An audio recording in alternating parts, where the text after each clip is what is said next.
Good morning students. हमारा आज का टॉपिक है न्यूट्रिएंट मैनेजमेंट यानी कि पोषक प्रबंधन। Nutrients management means controlling the selection, timing and amount of nutrients apply to the crop. जैसे अदर लिविंग ऑर्गेनिज्म की तरह प्लांट्स को भी इनऑर्गेनिक एलिमेंट्स की ज़रूरत होती है for building their structure and maintaining their metabolic process, और इन्हीं इनऑर्गेनिक एलिमेंट्स को ही हम न्यूट्रिएंट्स कहते हैं। प्लांट्स में न्यूट्रिएंट्स एयर, वाटर और सॉइल द्वारा सप्लाइड होते हैं। प्लांट्स की राख में 40 एलिमेंट्स पाए जाते हैं, लेकिन इनमें से केवल 16 ही पौधों की ग्रोथ और डेवलपमेंट के लिए ज़रूरी होते हैं। इन्हीं 16 एलिमेंट्स को हम एसेंशियल एलिमेंट और एसेंशियल प्लांट न्यूट्रिएंट्स कहते हैं।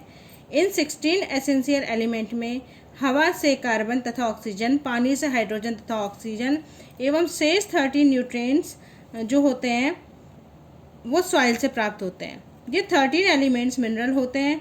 ये मिनरल एक तरह का सब्सटेंस होते हैं जिनको माइनिंग द्वारा प्राप्त किया जाता है। जैसे कि आपकी टेबल में आप देखिए, एयर से हमें कार्बन तथा ऑक्सीजन मिलती है, ये मैक्रो न्यूट्रिएंट्स होते हैं 2। Water, hydrogen 1। सॉइल से हमें nitrogen, phosphorus, potassium, calcium, magnesium, sulphur मिलता है, ये मैक्रो न्यूट्रिएंट्स होते हैं 6। और iron, manganese, boron, zinc, copper, molybdenum, chlorine, ये होते हैं 7 macronutrients. Types of essential nutrients. सबसे पहले है मैक्रोन्यूट्रिएंट्स या macro elements. They are those essential element which are present in plant easily detectable quantities more than 1 ppm of plant body. यानी कि इन 13 nutrients में से 6 अधिक मात्रा में चाहिए, इन्हें हम मैक्रो न्यूट्रिएंट्स बोलते हैं। ये 6 ऐसे होते हैं न्यूट्रिएंट्स जो कि प्लांट्स को सबसे ज़्यादा मात्रा में चाहिए होता है, इसीलिए हम इनको मैक्रो न्यूट्रिएंट्स बोलते हैं, जैसे nitrogen, phosphorus, potassium, calcium, magnesium और सल्फर। आगे है हमारा माइक्रो न्यूट्रिएंट्स यानी कि माइक्रो एलिमेंट्स। अब देखिए 6 तो हो गए हमारे मैक्रो न्यूट्रिएंट्स। अब बाकी के जो बच्चे 7 न्यूट्रिएंट की आवश्यकता कम मात्रा में होती है पौधों को, इसलिए इन्हें हम माइक्रो न्यूट्रिएंट्स कहते हैं।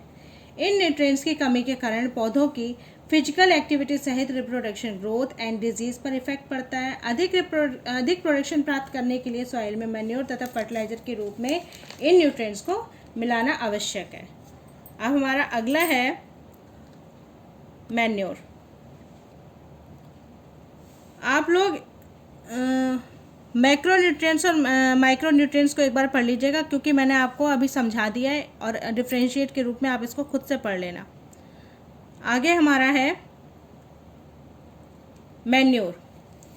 तो देखिए मैन्योर एक नेचुरल फर्टिलाइजर होता है।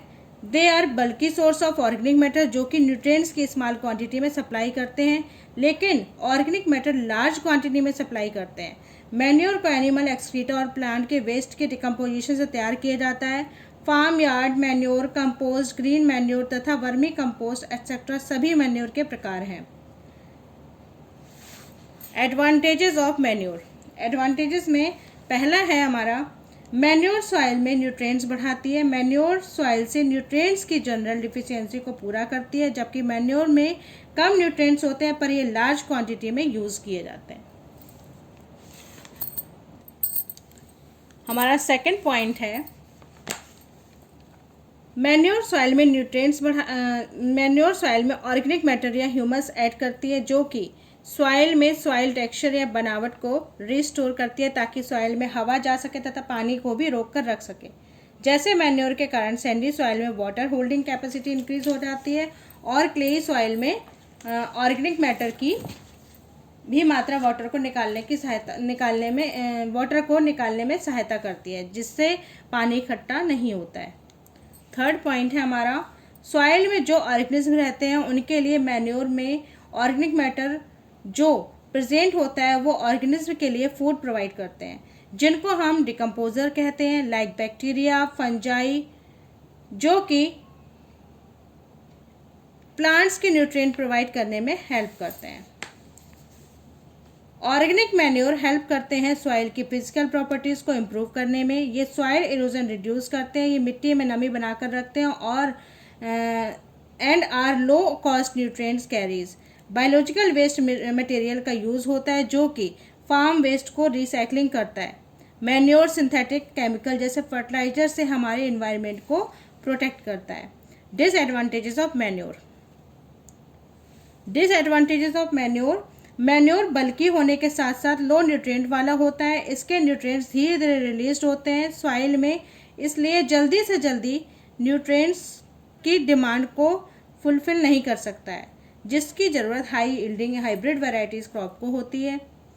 ये बल्की तथा वॉल्यूमिनस होती है, जिससे हैंडल करने में, स्टोर करने में तथा ट्रांसपोर्ट करने में इनकन्वीनियंट होता है। Types of manure. पहला है हमारा फार्म यार्ड मैन्योर, यानी कि FYM। एफ और फार्म यार्ड मैन्योर में कैटल एक्सक्रीटा, यूरिन लिटर यानी breeding material used in night under cattle, और लेफ्ट ओवर ऑर्गेनिक मैटर जैसे रफेज या फूडर के मिक्सचर को डिकम्पोज करते हैं। ये वेस्ट मटेरियल कैटल शेड से हम रोज कलेक्ट करते हैं और एक पिट या गड्ढे में माइक्रो ऑर्गेनिज्म जैसे बैक्टीरिया, फंजाई द्वारा डिकम्पोजिशन के लिए स्टोर करते हैं। फार्म यार्ड मैन्योर में नाइट्रोजन, फास्फोरस और पोटेशियम होता है। अच्छी तरह से डिकम्पोज हुआ फार्म यार्ड मैन्योर में लगभग 0.5% nitrogen, 0.2% phosphorus pentoxide and 0.5% potassium monoxide होता है। अगला है हमारा कंपोस्ट। कंपोस्ट फार्म तथा टाउन रिफ्यूज जो होता है से प्रिपेयर किया जाता है, जैसे वेजिटेबल और एनिमल रिफ्यूज यानी excreta of domestic animals such as cattle, goat, sheep, horse, donkey, camel, dog, cats etcetera. Faecal matter of human being, sewage waste, wheat, crops, stubble, straw, rice, hulls, forest litter etcetera. Composting is biological process. Composting biological process है जिसमें दोनों aerobic मतलब organic oxygen की presence, organism जो होते हैं वो oxygen की प्रेजेंस में रेस्पिरेशन करते हैं, वो होते हैं हमारे एरोबिक। और एनारोबिक जो ऐसे ऑर्गेनिज्म जो कि ऑक्सीजन के एब्सेंस में रेस्पिरेशन करते हैं। माइक्रो ऑर्गेनिज्म ऑर्गेनिक मैटर को डिकम्पोज करते हैं, इसको बनाने में लगभग 3 से 6 मंथ्स का समय लगता है। टाउन कंपोस्ट में न्यूट्रिएंट्स लगभग 1.4% नाइट्रोजन, 1.1% फास्फोरस पेंटाऑक्साइड तथा 1.4% पोटेशियम मोनोऑक्साइड होता है। मेथड ऑफ प्रिपेयरिंग कंपोस्ट, इसको आप लोग खुद से पढ़ लेना क्योंकि आप प्रीवियस क्लासेस में काफ़ी बार पढ़ चुके हैं। ठीक है, अगला हमारा टॉपिक है ग्रीन मैन्योर। फसल उगने से पहले खेतों में कुछ पौधे जैसे ढिंचा, सन हेम्प यानी कि सनई, क्लस्टर बीन यानी कि ग्वारफली, मूंग, लोबिया, मसूर, बरसीम तथा हॉर्स ग्राम आदि उगा देते हैं और बाद में इन पर हल चलाकर खेत की मिट्टी में मिला दिया जाता है। ये प्लांट्स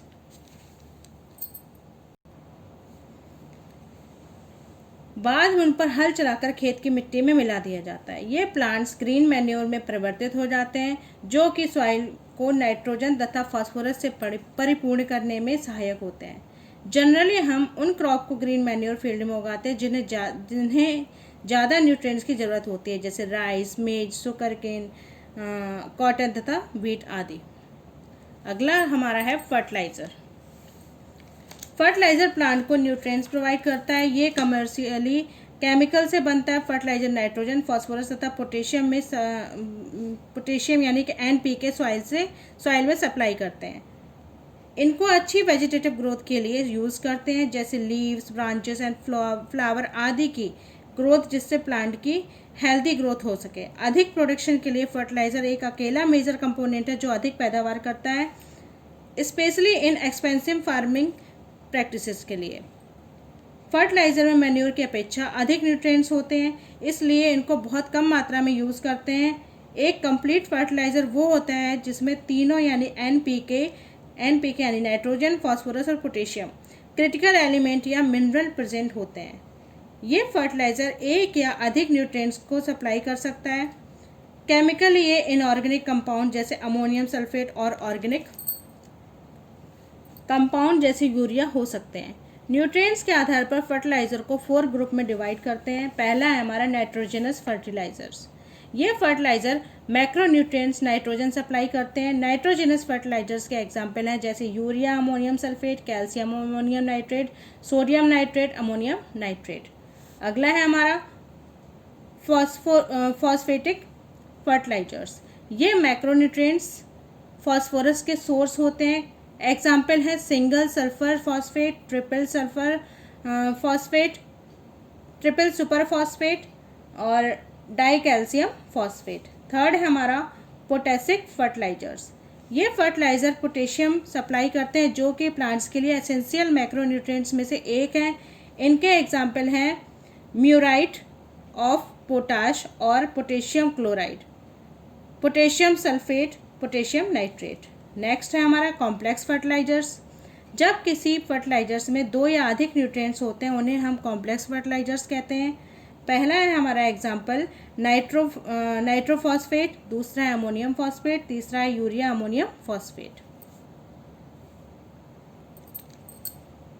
फर्टिलाइजर साइंटिफिकली यूज़ करना चाहिए, मींस फर्टिलाइज़र का यूज़ बड़े केयरफुल के साथ करना चाहिए और इसके सदुपयोग के लिए इसकी उचित मात्रा उचित समय पर करना चाहिए तथा फर्टिलाइज़र देने से पहले उसके बाद की सावधानियों को अपनाना चाहिए। एग्जाम्पल के लिए कभी कभी फर्टिलाइज़र अधिक सिंचाई के कारण पानी में बह जाते हैं और प्लांट्स या क्रॉप उसका पूरा अवशोषण नहीं कर पाते